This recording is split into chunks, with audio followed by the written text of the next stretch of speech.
Wah, ya, kali ini kita, ini pertemuan terakhir ya, ya tentang kita membahas tentang tren di masa depan tentang sustainable mechanical engineering ya.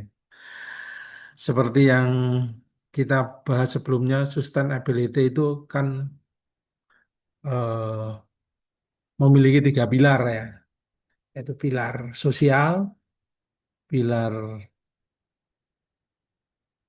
pilar sosial, pilar ekonomi dan environment. Nah,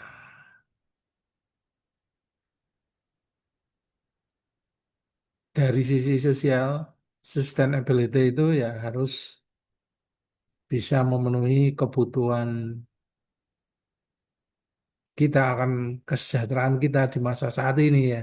Kemudian dari sisi lingkungan, harapannya dengan sustainability itu eh, dampak lingkungan dari proses sosial yang kita lakukan, proses pemenuhan kesejahteraan kita itu tidak mengganggu lingkungan. Ya, dalam artian masa depan anak-anak kita yang juga memerlukan sebuah kesejahteraan atau kebutuhan-kebutuhan untuk hidupnya itu tidak terganggu kepentingannya. Kemudian dari aspek ekonomi eh, harus menguntungkan, intinya kan itu. Ya. Jadi,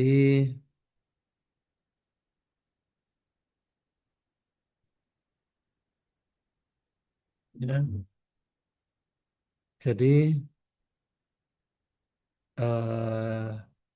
yang dinamakan sustainability itu merupakan kombinasi dari faktor sosial, faktor lingkungan, dan faktor ekonomi. Ya.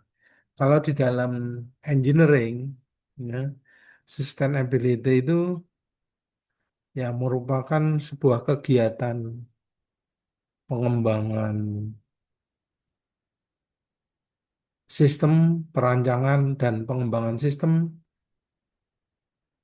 produk dan proses dari produk tersebut dalam rangka untuk memenuhi kebutuhan kita saat ini dengan eh,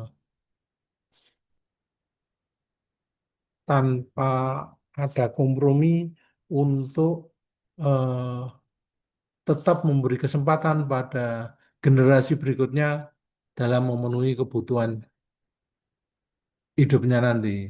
Jadi artinya sumber daya alam yang ada, kemudian apa sumber daya alam yang ada, kemudian itu tidak boleh terganggu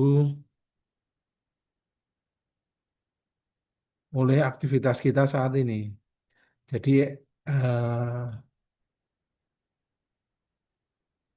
dampak lingkungannya, kemudian sampah yang mungkin akan terjadi ya dari aktivitas kita saat ini untuk pemenuhan kebutuhan kita saat ini dalam proses pembuatan perancangan atau pengembangan sebuah sistem atau sebuah produk dan proses itu eh,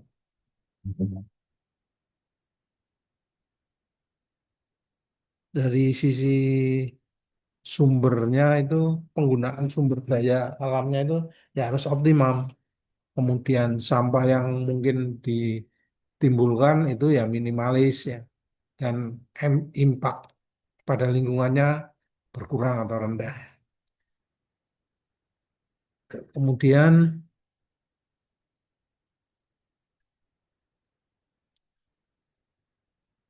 karena kebutuhan akan perkembangan apa industri ya ke depannya eh, sustainability itu ya harus menjadi ujung tombak ya untuk inovasi dalam engineering dan harus dapat menekan batas-batas pendekatan tradisional dalam sistem desain dan manufaktur. Itu kurang lebih tentang sustainability dalam engineering. Ar- Jadi,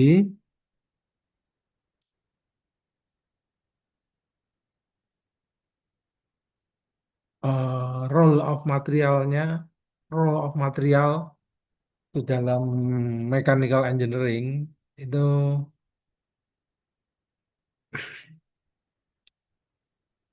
pada dasarnya material itu di dalam engineering itu ya eh, merupakan bagian dari proses perancangan sebuah produk atau perancangan sebuah sistem dan komponen di mana secara spesifik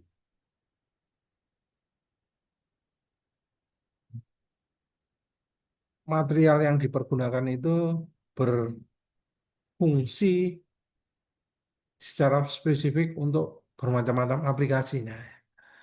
Kurang lebih seperti itu. Dan proses pemilihan material di dalam mechanical engineering itu berdampak pada performa dari keseluruhan produknya. Bagaimana kualitas produk itu tergantung pada eh, jenis material yang kita pilih ya.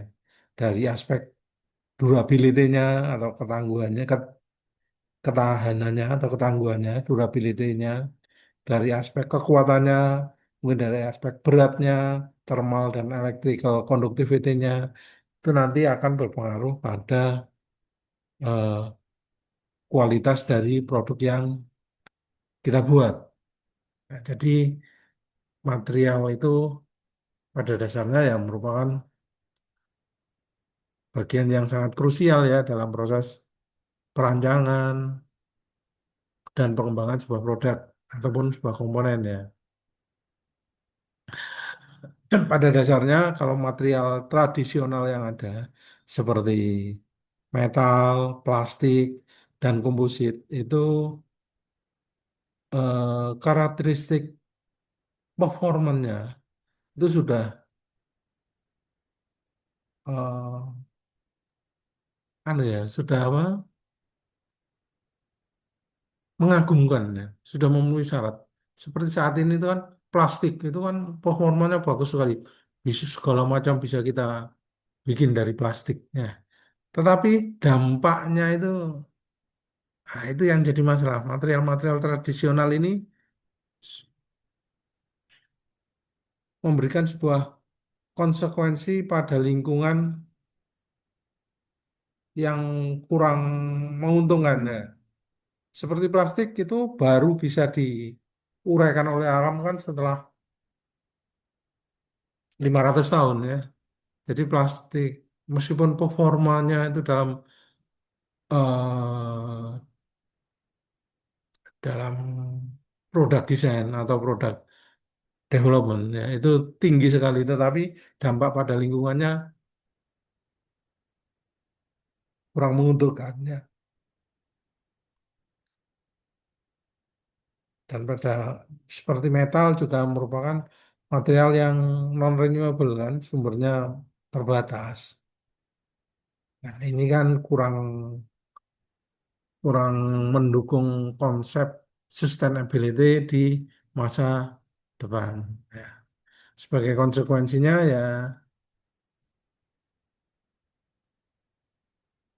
terhadap kebutuhan peningkatan kebutuhan akan material sustainability ya harus dicari sebuah alternatif ya alternatif yang performanya itu seperti material tradisional dan minimal efek merugikan pada lingkungan. Untuk itu perlu ada namanya material sustainable material ya. Nah, jadi perlunya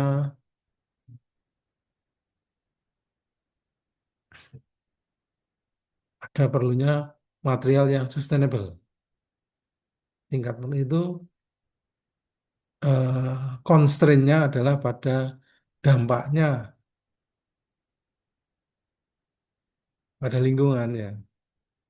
Kalau pada material tradisional eh, dampak lingkungannya itu seperti diuraikan tadi kan sangat negatif ya. Sumbernya terbatas, eh, bisa jadi menimbulkan kerusakan lingkungan, sehingga nggak new renewable itu ya. Contohnya itu ya seperti material-material yang petroleum petroleum base plastik, metal, ataupun komposit-komposit sintetik itu kan sulit untuk jadi sampahnya juga sulit untuk didegradasi ya oleh alam.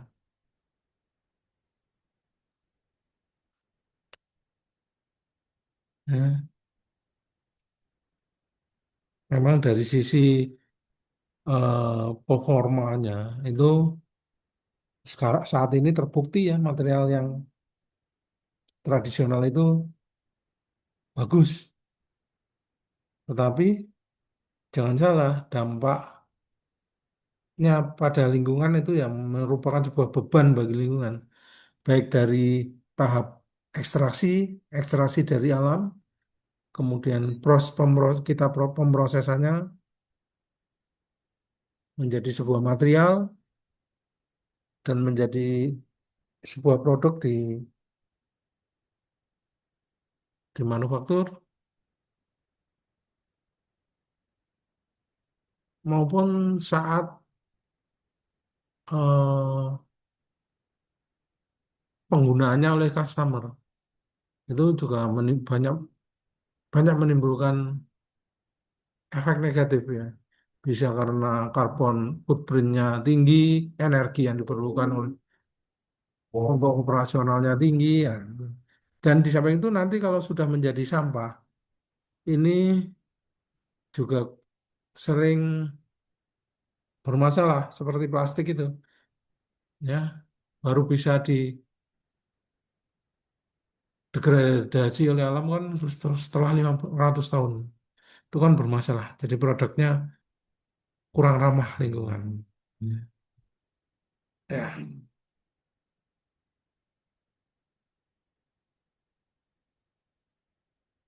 seperti itu ya. Jadi dampak lingkungannya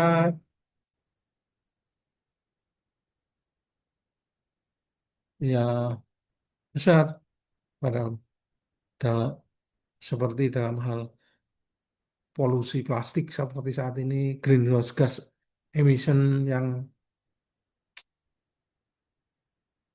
menimbulkan apa efek rumah kaca itu, kemudian kontaminasi tanah dan apa air itu ya, sehingga perlu eh, ada sebuah material alternatif ya yang dapat menggantikan material tradisional tersebut. Material alternatif itu ya material sustainability itu yang diantaranya itu ya bioplastik, recycle komposit, natural fiber reinforced polymer, ya itu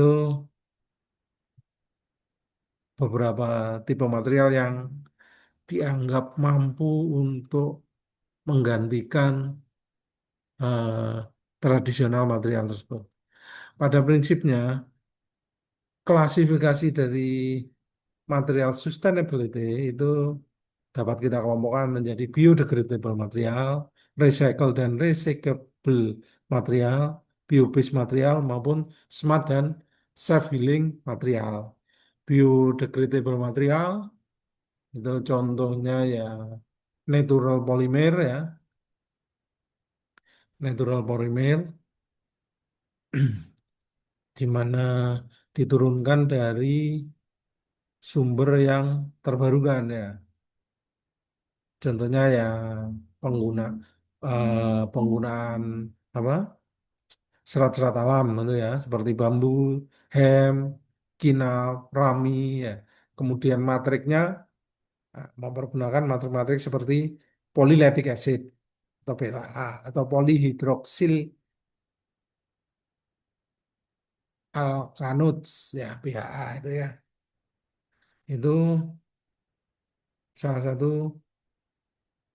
contoh material yang biodegradable ya. Di mana PLA itu kan dibuat dari jagung ya, tanaman jagung, stak jagung. Sedangkan kalau PHA itu kan dibuat dari proses fermentasi material-material organik ya. Dan komposit nanti yang dihasilkan akan menjadi bahan komposit yang akan eh, mudah diuraikan oleh alam. Ya, jadi dapat diuraikan menjadi eh, elemen-elemen yang ada di alam ya, seperti air itu ya, bisa jadi uraian menjadi karbon dioksida, biomasa, ya itu kurang lebih. Tetapi dan contoh aplikasinya itu untuk material ini ya biodegradable ini ya banyak digunakan untuk dapat digunakan untuk packaging ya. Packaging itu kan apa bungkus ya. Packaging itu kan eh,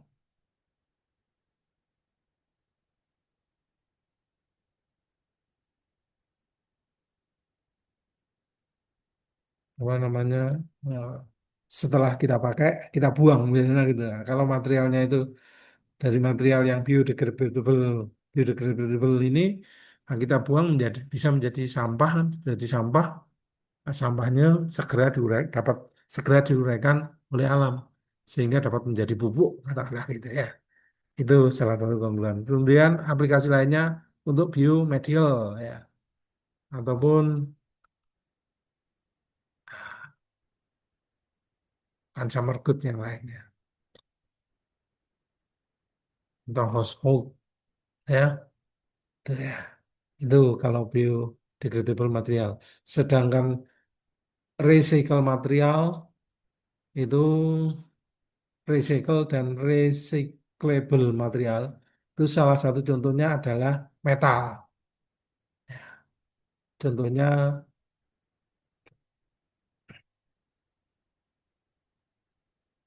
aluminium ataupun baja ya.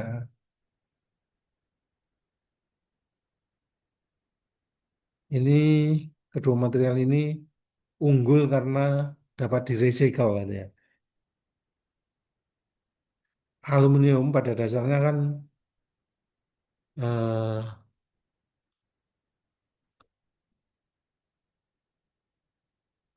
dapat direcycle ya. Dan aplikasinya saat ini ya untuk otomotif, aerospace, packaging industri dan lain sebagainya. Recycling dari metal itu kan dapat mereduksi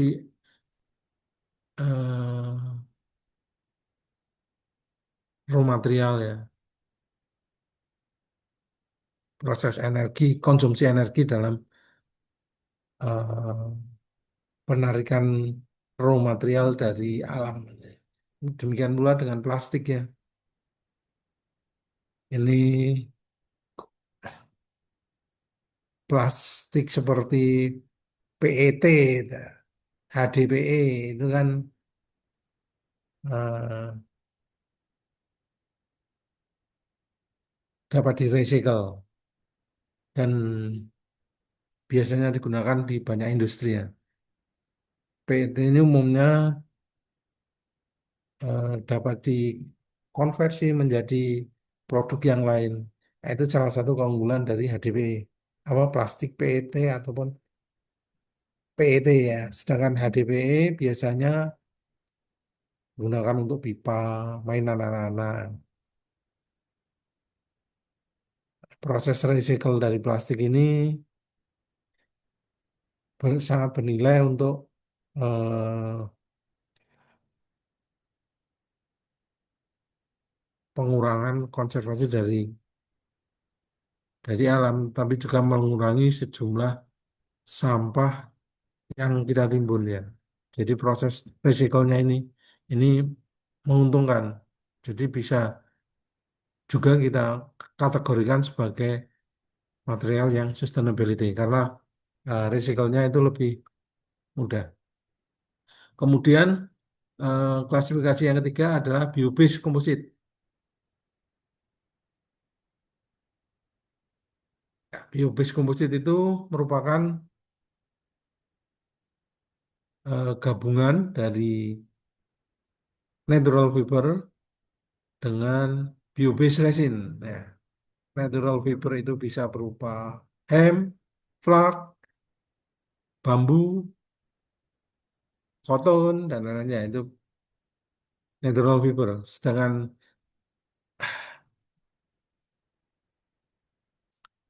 dan tanaman-tanaman itu kan tumbuhnya cepat ya.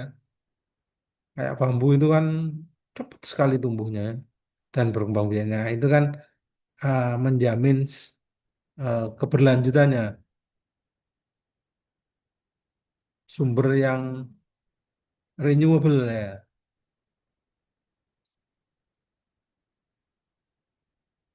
Sedangkan resinnya ya kita pakai yang bioresin ya. Mungkin dari mungkin dari PLA tadi seperti PLA tadi atau dari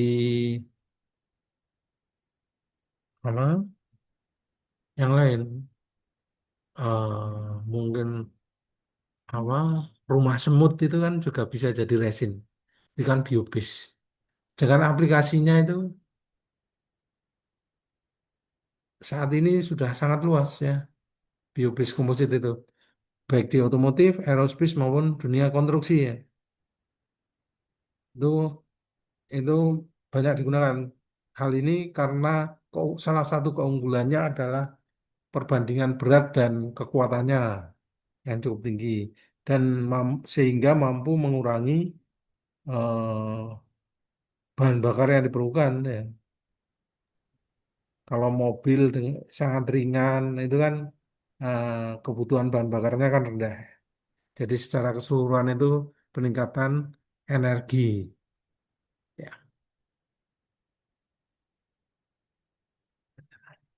Tetapi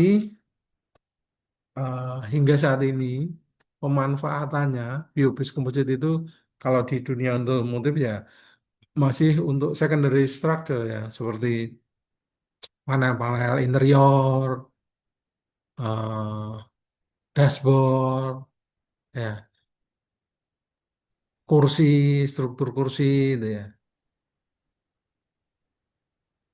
Sedangkan untuk komponen-komponen seperti crashbox itu belum belum dilakukan ya masih perlu penelitian lebih lanjut karena faktor serat alam itu kan memiliki kecenderungan menyerap energi ya menyerap moisture content kalau pada lingkungan yang lembab ya kalau terjadi kebocoran itu eh, seratnya itu cenderung rusak akan kompositnya itu akan mengalami yang namanya delaminasi dan kembungnya sehingga berpengaruh pada kualitas strukturnya itu ya. Jadi hingga saat ini masih berkembang terus riset tentang bio-based composite ini, terutama untuk kebutuhan primary structure ya,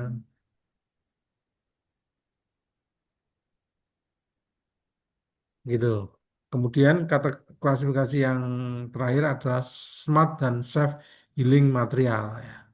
Ya, ini shape memory alloy ya. Sebuah material yang mampu mengingat bentuknya semula dan eh, memiliki kemampuan untuk kembali ke bentuk semula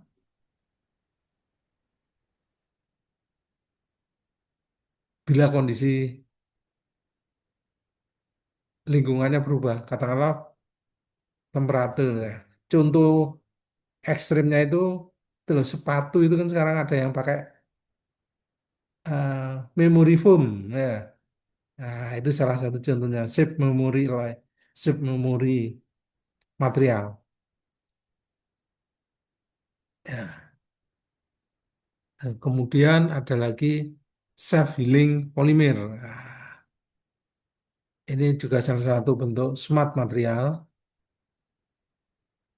yang memiliki kemampuan untuk memperbaiki dirinya sendiri. Contohnya ya seperti material itu saat mengalami crack atau retak, crack ya atau scratch atau tergores gitu tanpa perlu kita intervensi dari luar, material ini secara mikro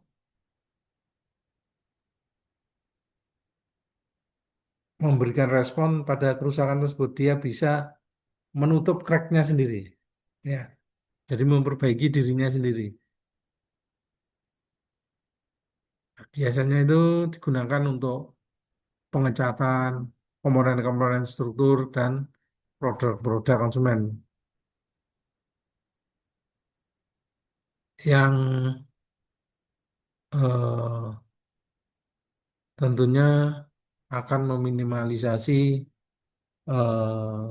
konsumsi dari material ya, karena dia bisa memperbaiki diri sendiri juga sampah yang ditimbulkan bila produk itu sudah tercapai end of life-nya ya. Itu ku- kurang lebih klasifikasinya. Dan pada dasarnya eco-friendly material itu dapat kita kelompokkan menjadi biodegradable material, recycle material, dan bio-based composite material ya. Dan sifat-sifat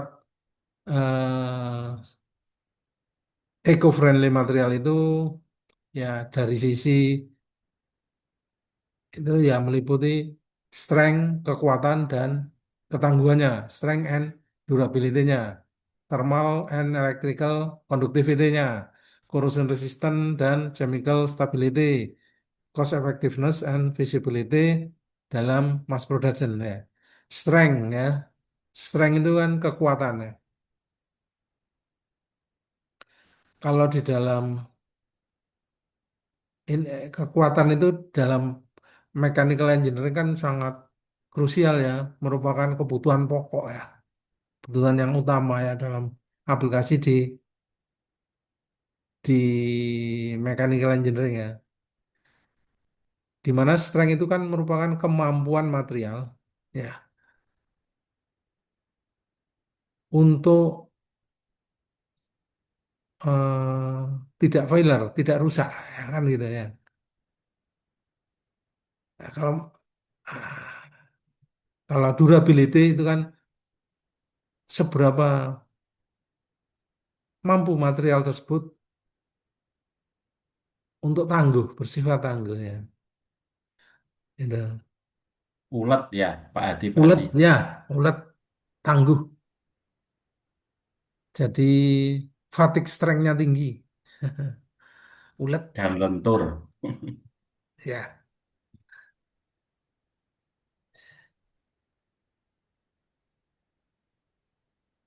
Jadi eco-friendly material ini yang meliputi biodegradable plastik, tadi recycle metal ataupun natural fiber composite itu harus mampu memenuhi atau melewati kekuatan dan durability dari material-material konvensional atau tradisional tadi ya. Ya, intinya kan seperti itu. Jadi material ini, eco-friendly material ini sebisa harus minimum memiliki performa setidaknya sama dengan material konvensional untuk kebutuhan kita di aplikasi di mechanical engineering, baik otomotif, aerospace maupun aplikasi industri kan gitu.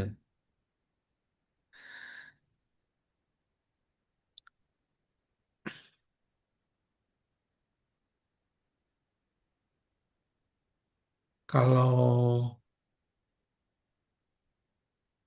dari aspek eh, kekuatan ya sebenarnya itu kalau apa biodegradable material ya katakanlah natural polymer ya, seperti polylactic acid dan PHA itu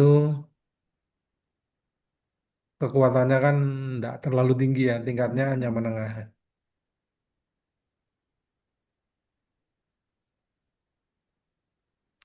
ya cocoknya ya hanya untuk menggantikan plastik ya biodegradable dan keunggulan tapi keunggulannya itu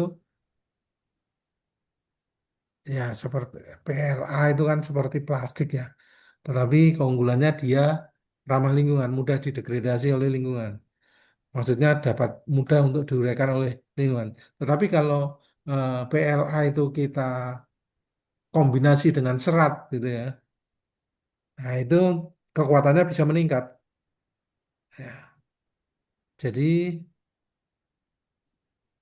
dan eh, tingkat teruraikannya oleh alam kan enggak cukup tinggi ya. Jadi cocoknya itu ya memang dipakai untuk eh, packaging gitu ya, untuk consumer goods, ya, barang-barang rumah kebutuhan rumah tangga itu lebih cocoknya ya biodegradable material nih.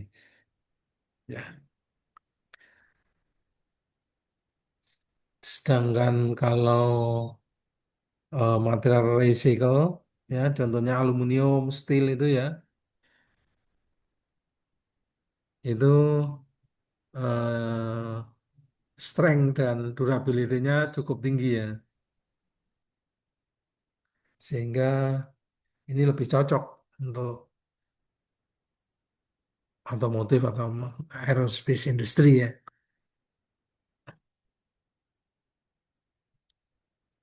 Sedangkan dari aspek thermal dan electrical conductivity-nya, eco-friendly material ini kalau bio-based composite ya, itu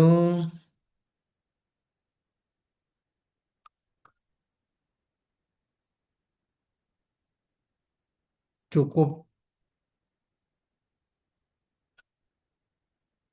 eh, baik ya. Sehingga material ini tuh eh, cocok dipakai untuk membuat komponen-komponen engine, elektronik, power transmission itu ya. Conductivity dan thermalnya itu cukup baik untuk bio-based composite ya. Sedangkan pada biodegradable material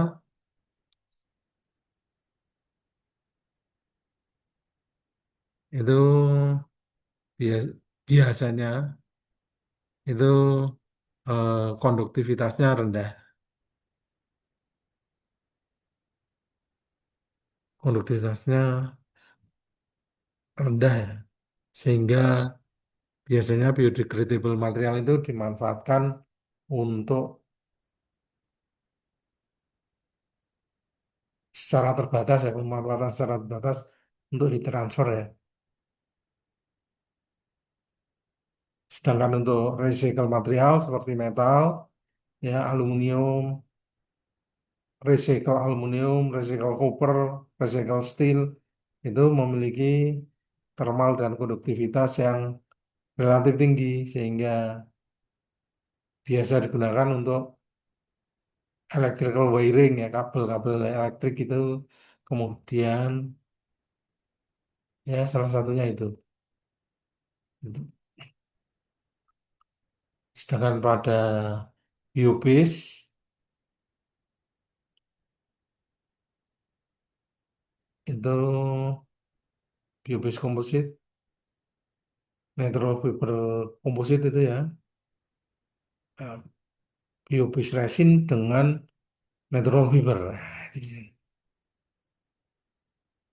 Tetapi ini material ini biasanya juga eh, thermal dan electrical conductivity-nya tidak terlalu tinggi ya, rendah.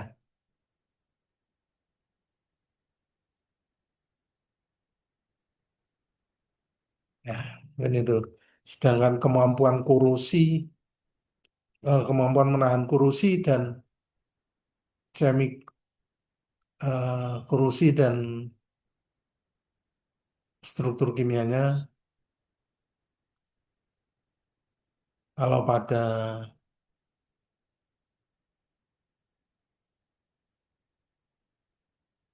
jadi sifat ketahanan korosi ya, material ramah lingkungan ini ya,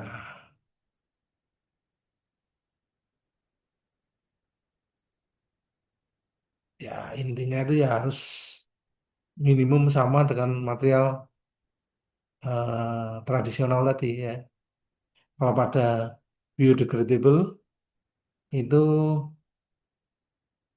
ya tingkat kemampuan eh, menahan korosinya sih tinggi ya, kan hampir sama seperti plastik gitu ya.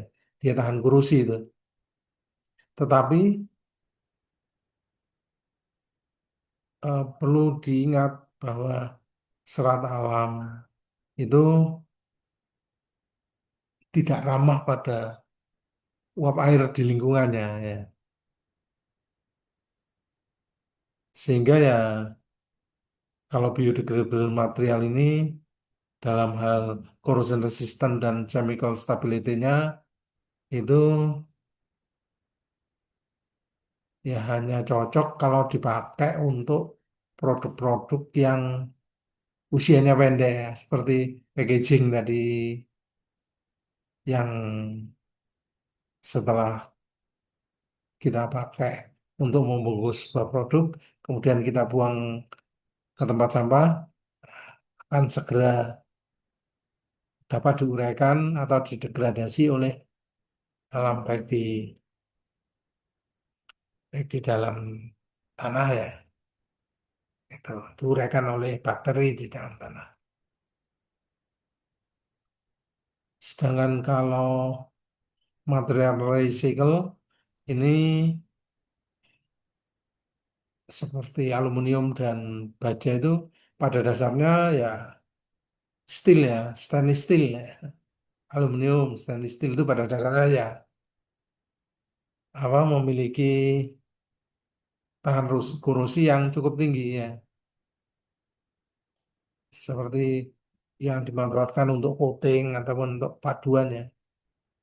Recycle aluminium itu sering banyak digunakan pada dunia otomotif maupun untuk maritim ya, dalam maritim. Karena kemampuannya untuk menahan korupsi, tahan pada uap apa moisture content atau uap air, garam, ya, dan dapat recycle steel itu dapat dicat dengan lapisan protect apa lapisan cat yang mampu menahan korupsi. Ini jadi cocok kalau recycle material ini karena sifatnya yang tahan korupsi akan dapat dimanfaatkan untuk kebutuhan-kebutuhan konstruksi maupun aplikasi infrastruktur kurang lebih itu. Sedangkan untuk kelompok biobis komposit berdasarkan tingkat ketahanan korosinya ya sangat tinggi ya karena kan serat alam dan bioresin ya pakai bioresin sehingga Tetapi ya itu kelemahannya eh, tidak tahan lingkungan yang lembab. Ya, kalau sampai biobase komposit itu diintervensi oleh lingkungan yang lembab ya segera rusak. Nah, kalau aplikasinya sih cocoknya itu ya biobase komposit yang eh, ini ya untuk karena sifatnya yang unik tersebut ya cocoknya untuk furniture, untuk aplikasi otomotif, untuk bagian-bagian interior ya, apa secondary structure biasanya.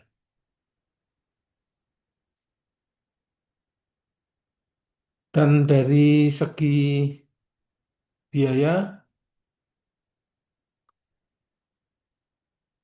dari segi biaya eh, harus mampu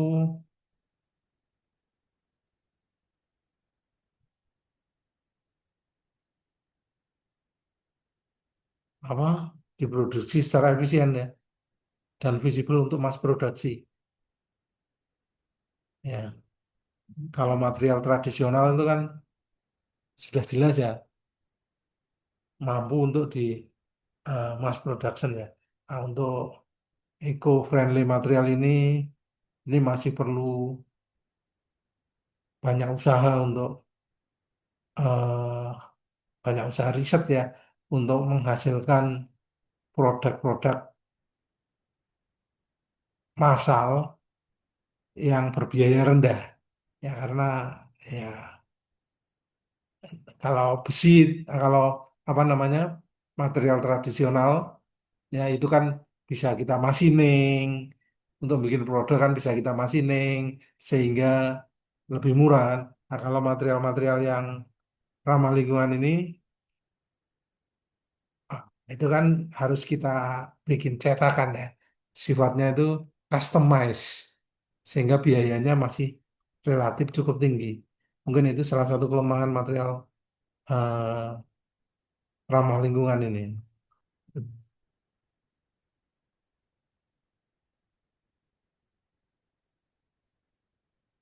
Ya, kalau aplikasinya ini ya luas ya. Dunia otomotif itu ya. Itu kalau di dunia otomotif itu kan material-material eh, katakanlah bikin mobil itu ya. Itu kalau mobil itu terbuat dari material-material yang eco-friendly ini, itu kan menjadi mobil yang ringan kan. Baik dari biobase, klasifikasi biobase maupun kelompok recycle material maupun kelompok biokomposit itu kan ringan. Sehingga dari sisi beratnya kan ringan. Sehingga kendaraannya pun menjadi sebuah kendaraan yang ringan. Akibatnya eh, kebutuhan bahan bakarnya juga rendah. Jadi secara umum pemanfaatan di dunia di industri otomotif itu akan mampu mengurangi berat kendaraan sehingga meningkatkan efisiensi bahan bakarnya ya kan. Kemudian dapat mereduksi emisi karbon ya, ya.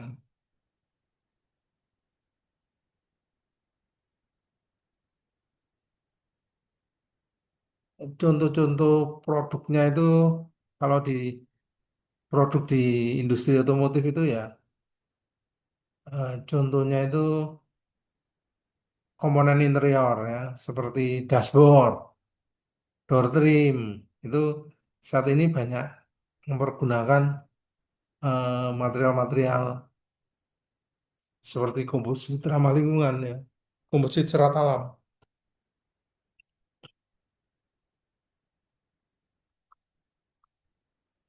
dan dari aspek strength dan durability juga cukup baik ya. Kemudian kalau demikian pula untuk pemanfaatan di industri aerospace dan aviasi ya. Biodegradable composite ya ini sudah mulai dipergunakan untuk komponen-komponen struktur ya interior pesawat itu. Kemudian pada industri manufacturing itu juga manufacturing dan machinery itu juga sudah banyak digunakan ya seperti untuk cat kemudian pros eh, sustainable polymer dalam 3D printing itu kan mempergunakan untuk aditif manufacturing ya pada 3D printing itu kan itu banyak yang mempergunakan material ramah lingkungan saat ini. Contohnya ya eh, PLE, PLE itu apa? Ya, inputnya itu berupa PLE itu untuk proses manufaktur ya, kan sangat ramah lingkungan. Kalau pada sektor industri ya untuk wind turbine, blade, untuk solar panel, ya itu beberapa contohnya ya aplikasi dari eco-friendly composite ini. Sedangkan ya di samping keunggulan-keunggulannya tadi, sebuah tantangan dari material ini ke depannya adalah tantangannya itu ya dari sisi teknis maupun dari sisi ekonomi, regulasi maupun standarisasi dan emerging trend dan inovasi yang mungkin ya dari sisi teknikal ya karena ini masih perlu banyak riset ya tantangannya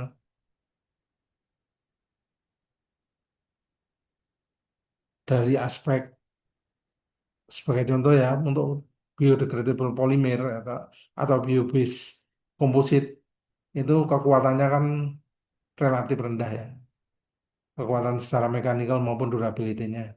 Kemudian heat resistance-nya kalau kita bandingkan dengan material tradisional kan juga masih rendah.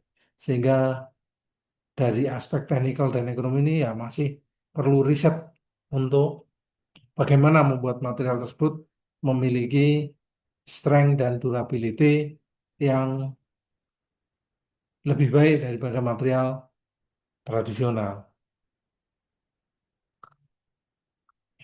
Ya.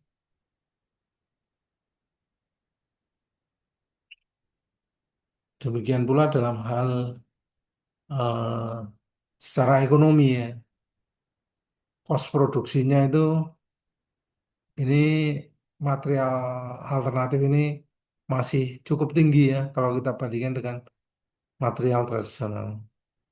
Sehingga ini juga masih perlu apa eh, riset-riset lagi.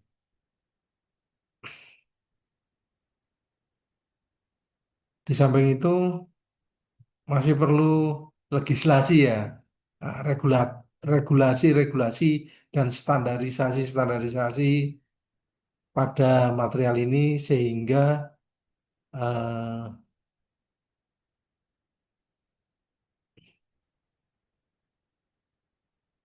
mem- mendekati atau sama dengan atau mungkin bisa lebih baik dari material tradisional itu dari jadi masih perlu ada eh,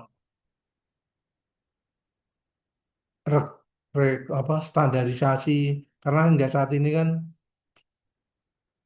untuk proses pengujian itu kan belum untuk material ini kan belum belum banyak. Jadi masih perlu ada sebuah standarisasi yang lebih banyak dan regulasi-regulasi untuk proses bagi perusahaan yang mau mempergunakan material-material ini sehingga dapat menjamin kualitas produknya lebih setidaknya sama dengan material yang konvensional. Dan kedepannya mungkin kedepannya itu perlu inovasi-inovasi material yang sustainable ini dalam bentuk riset-riset secara nano ya, dalam ukuran nano. Ya, saat ini kan zaman nano ya. Jadi bagaimana membuat produk-produk dengan mempergunakan nanomaterial sehingga yang mampu meningkatkan eh, kekuatan thermal stability maupun electrical conductivity-nya. Ini contohnya itu ya,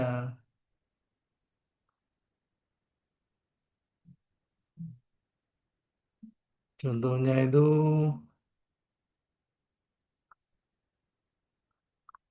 apa ya?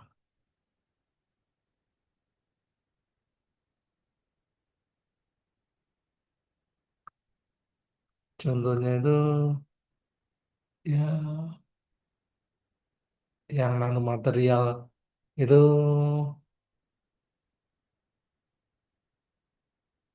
eh, gigi ya, gigi itu untuk nambal gigi itu dokter-dokter itu sekarang mengembangkan material nano ya, atau mungkin obat-obatan itu sekarang sudah mulai skala nano itu. Bagaimana dari skala nano itu bisa dipakai untuk eh, treatment pada kesehatan kita ataupun pada mobil itu pengecatan itu sudah pakai skala nano. Vaksin Pak itu udah skala nano juga Pak. Nah, iya, apa Pak? Vaksin. Vaksin iya. Nah itu kecenderungan ke depannya itu material komposit, material yang ramah lingkungan itu sudah pada skala nano. Saya pernah baca juga itu untuk ada kendaraan-kendaraan yang apa tidak nampak itu loh. Apa namanya? Kalau pesawat Oh, invisible. invisible, Ah, nah, itu apa karena namanya? lapisan Kan nano iya. catnya itu skala nano ini. Itu kan riset-riset Iya. ke depan gitu. Kemudian dari aspek circular economy ya, maksudnya itu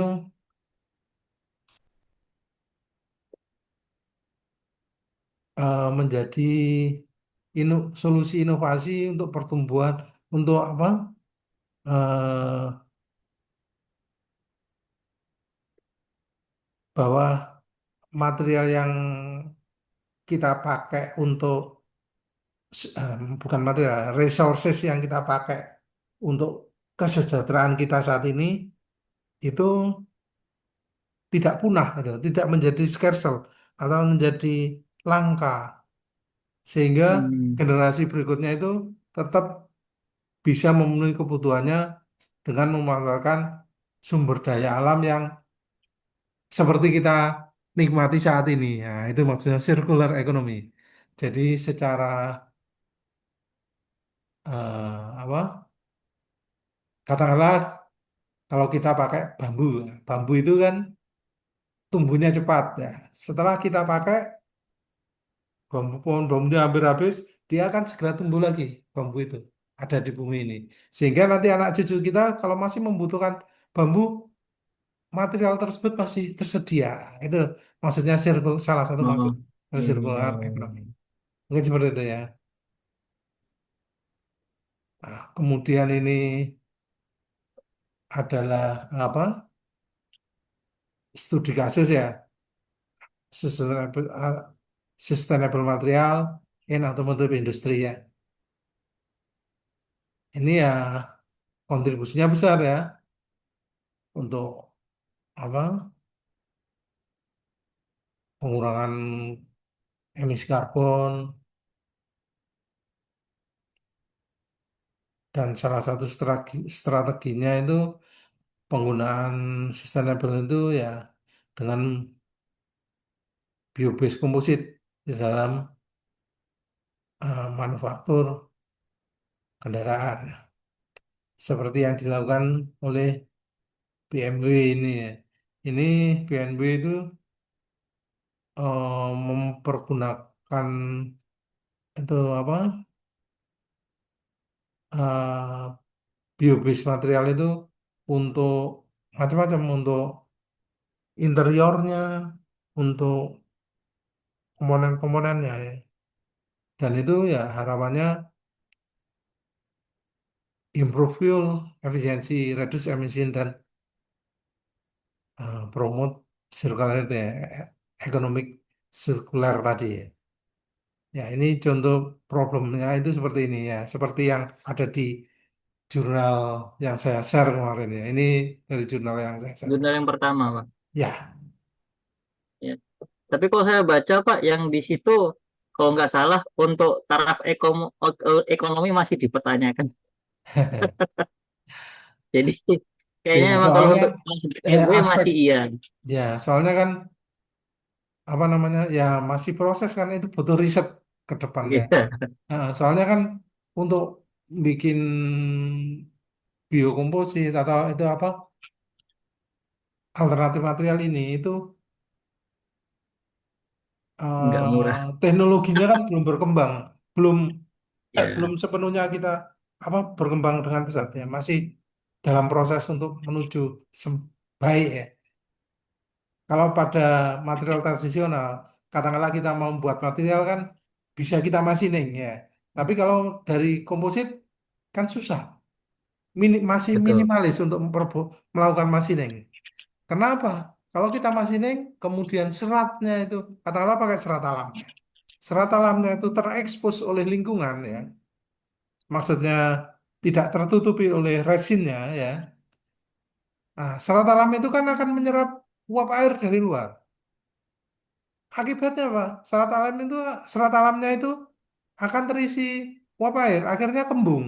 Kalau kembung, ya delaminasi, lepas ikatan antara matrek dengan fibernya akan lepas.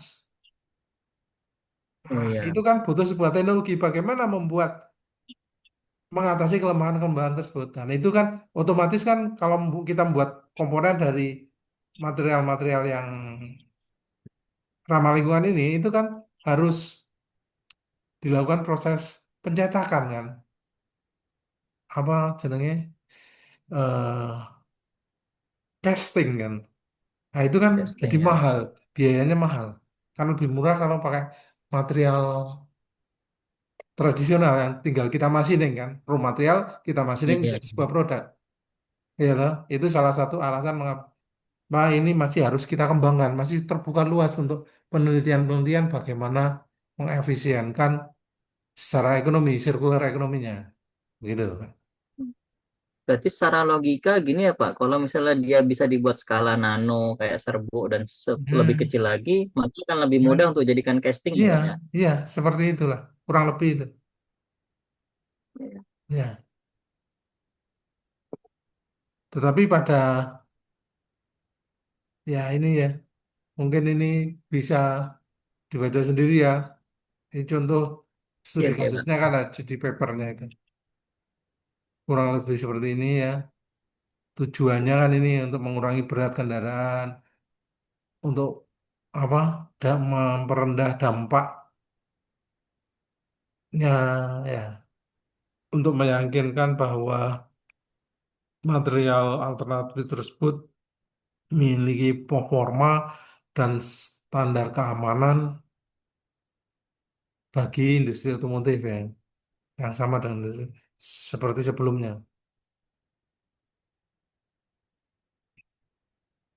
Ya, ini kurang lebih ya. Jadi ini ya nanti bisa Anda baca sendiri. Ya harus ini Iya, ya Pak.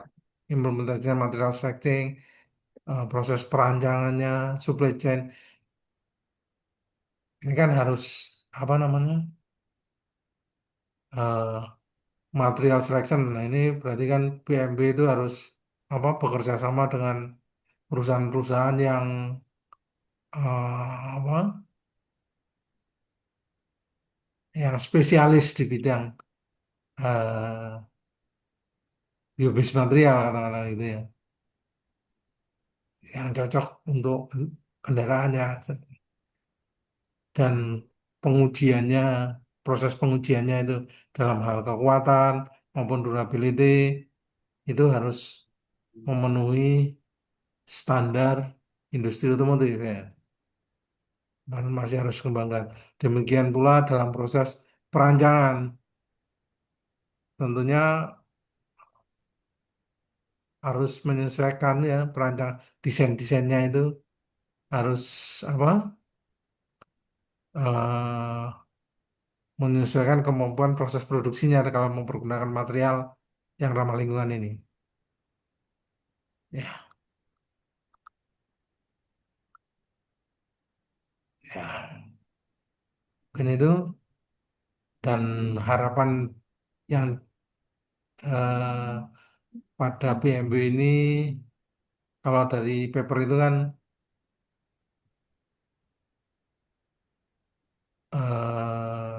hasil kendaraan yang dihasilkan dengan pemanfaatan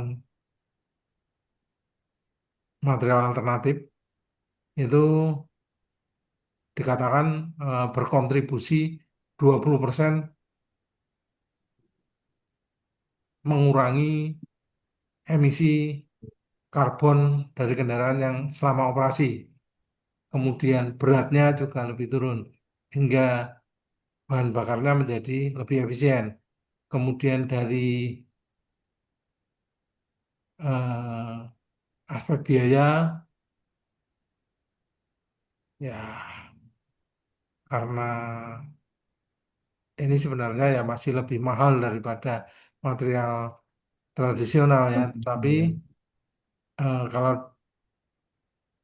di apa dibandingkan dengan konsumsi bahan bakar yang digunakan, kemudian aspek pemanfaatan materialnya itu ya masih cukup menguntungkan sebenarnya. Karena kan materialnya itu fast growing, tumbuhnya cepat. Kemudian secara keseluruhan carbon footprintnya juga lebih rendah ya sehingga ah, menguntungkan bagi perusahaan karena konsumen kan mulai sekarang sekarang kan semakin sadar akan isu-isu tentang lingkungan itu sehingga lebih memberi apresiasi pada BMW yang memproduksi kendaraan dengan prinsip-prinsip yang sustainable ini. Hmm. Mungkin itu ya kalau tantangannya ya itu tadi ya seperti yang saya sampaikan ke depan. Jadi ke depannya sustainable material ini di dalam mechanical engineering ya sebuah ya, sangat menarik ya.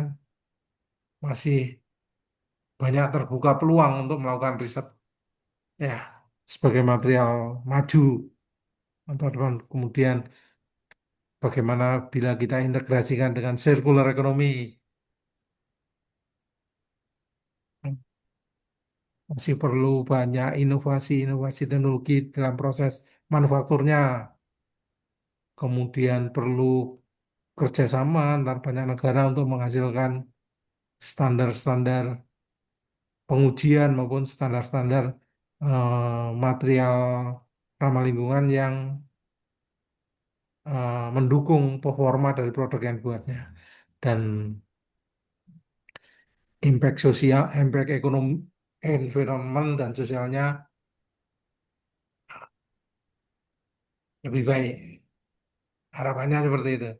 Jadi kedepannya ini 5 hal ini masih bisa menjadi sebuah topik-topik penelitian yang sangat menarik dan berkembang.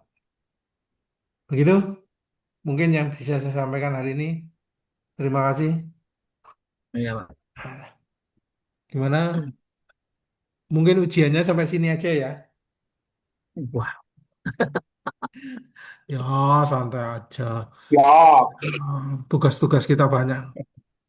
Nggak ada nanti apa soalnya 4 jawabannya banyak banget. Ya.